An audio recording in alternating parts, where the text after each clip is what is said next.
Hello മക്കളെ, അക്ഷയ് സാറാണ്. So biology പണി കിട്ടും എന്ന തമ്പനയിൽ കണ്ട് വീഡിയോ ഓപ്പൺ ചെയ്തവരായിരിക്കും നിങ്ങളെല്ലാവരും. ഞാൻ ഈ പറയുന്ന കാര്യങ്ങൾ വളരെയധികം ശ്രദ്ധിക്കേണ്ട കാര്യങ്ങളാണ്. ഒരുപക്ഷെ നിങ്ങൾ ഈ കാര്യങ്ങൾ അറിഞ്ഞില്ലെങ്കിൽ ബയോളജി പണി കിട്ടാനുള്ള സാധ്യതയും ഉണ്ട്. സോ നമ്മുടെ അക്കാദമിക് ഇയർ 2026-27 ബാച്ചിലുള്ള കുട്ടികളോടാണ് ഞാനിപ്പോൾ സംസാരിച്ചുകൊണ്ടിരിക്കുന്നത്. നമ്മുടെ പുതിയ അക്കാദമിക് ഇയറിൽ ബയോളജിയിലെ കാര്യങ്ങളൊക്കെ എനിക്ക് പറയാനുണ്ട്. സോ ഒരു കാര്യം ഞാൻ പറഞ്ഞോളട്ടെ. സോ നമ്മൾ ഈ ഒരു ടെക്സ്റ്റ് ബുക്ക് ഇപ്പോൾ നിങ്ങൾ പഠിച്ചുകൊണ്ടിരിക്കുന്ന NCERT ടെക്സ്റ്റ് ബുക്ക്, അതിൻ്റെ അവസാനം, അതായത് നമ്മൾ 10 CBSE അവസാനത്തെ ടെക്സ്റ്റ് ബുക്ക് അതാണ്. അതിനുശേഷം നമുക്ക് 2027-28 വർഷത്തിൽ പുതിയ ഒരു ടെക്സ്റ്റ് ബുക്കാണ് വരുന്നതെന്നാണ് CBSE നിന്ന് ലഭിച്ചിരിക്കുന്ന വിവരം. അതുകൊണ്ട് തന്നെ നിങ്ങൾ ശ്രദ്ധിക്കേണ്ട കുറേ കാര്യങ്ങളുണ്ട്. ഈ വർഷത്തെ, അതായത് 2026-27 വർഷത്തെ പരീക്ഷയിൽ ചെറിയ മാറ്റങ്ങൾ, പ്രത്യേകിച്ച് കോൺസെപ്ച്വൽ ലെവലിലുള്ള ചോദ്യങ്ങൾ കൂടുതൽ വരാനുള്ള സാധ്യതയും കാണുന്നു. സോ നിങ്ങൾക്കറിയാം, കഴിഞ്ഞ വർഷം, അതായത് 2025-26 ഇപ്പോൾ നിങ്ങളുടെ സീനിയേഴ്സ് എഴുതിയ ഈ എക്സാമിനേഷൻ മുതലാണ് നമ്മുടെ എക്സാം പേപ്പറിലും പാറ്റേണിൽ മാറ്റം വന്നിട്ടുള്ളത്. സയൻസിൻ്റെ കേസിൽ നിങ്ങൾക്കറിയാവുന്ന പോലെ section A biology, section B chemistry, section C physics എന്നിങ്ങനെയുള്ള പാറ്റേണിൽ മാറ്റങ്ങൾ വന്നിട്ടുണ്ട്. അതുപോലെ തന്നെ കൺസെപ്റ്റ് ഓറിയൻറ്റഡ് ആയിട്ടുള്ള ചോദ്യങ്ങൾ ചോദിക്കാനും നന്നായിട്ട് തുടങ്ങിയിട്ടുണ്ട്. സോ അതുകൊണ്ട് തന്നെ ആ ഒരു ടെക്സ്റ്റ് ബുക്കിൻ്റെ അവസാനം, അതായത് ആ ഒരു ടെക്സ്റ്റ് ബുക്ക് പഠിക്കുന്ന അവസാനത്തെ ബാച്ച് അത് നിങ്ങളാണ്. അതുകൊണ്ട് തന്നെ CBSE നല്ല രീതിയിലുള്ള ഒരു കൺസെപ്ച്വൽ ടെസ്റ്റിംഗ് നടത്താനുള്ള ഒരു സാധ്യത കാണുന്നുണ്ട് എന്ന് തന്നെ പറയേണ്ടിയിരിക്കുന്നു.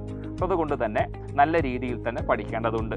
സോ ബയോളജിയിലെ ചാപ്റ്റേഴ്സിലേക്ക് വരുമ്പോൾ നമുക്ക് 5 ചാപ്റ്ററുകളാണ് ബയോളജിയിൽ നമുക്ക് പഠിക്കാനുള്ളത്. അതിൽ തന്നെ ലൈഫ് പ്രോസസ്സസ് എന്ന് പറയുന്ന ലെങ്തിയസ്റ്റ് ചാപ്റ്ററാണ്, ഏറ്റവും കൂടുതൽ വെയിറ്റേജ് ഉള്ള ചാപ്റ്റർ എന്ന് പറയുന്നത്.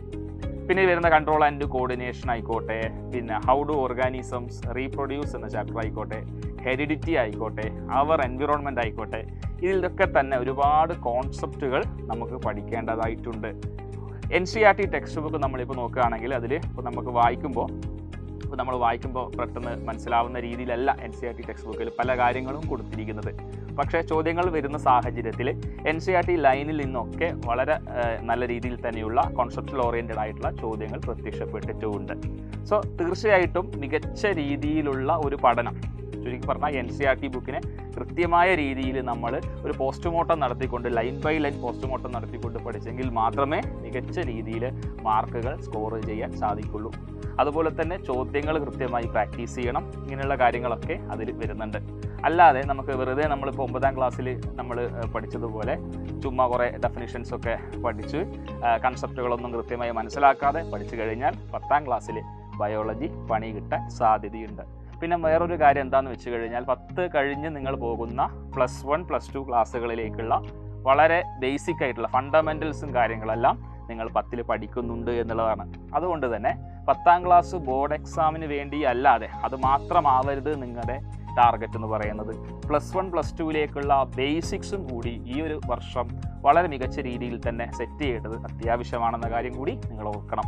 അതുപോലെ തന്നെ +1 +2 കഴിഞ്ഞ് നിങ്ങൾ ഏതെങ്കിലും ഒരു മത്സര പരീക്ഷ എഴുതേണ്ടി വരും. കാരണം നമുക്കറിയാം, പ്രൊഫഷണൽ കോഴ്സസിലേക്ക് പോകണമെങ്കിൽ തീർച്ചയായിട്ടും നീറ്റ് JEE പോലുള്ള കോമ്പറ്റീറ്റീവ് എക്സാംസ് നമ്മൾ ക്രാക്ക് ചെയ്യേണ്ടി വരും. സോ അതിൻ്റെയൊക്കെ ഫണ്ടമെൻ്റൽസ് ഈ 10ാം ക്ലാസ്സിലുണ്ട് എന്നത് തിരിച്ചറിഞ്ഞുകൊണ്ട് തന്നെ ഇപ്പോൾ തന്നെ നമ്മൾ എന്ത് ചെയ്യണം, കൃത്യമായിട്ട് പഠിച്ചു തുടങ്ങേണ്ടതുണ്ട്.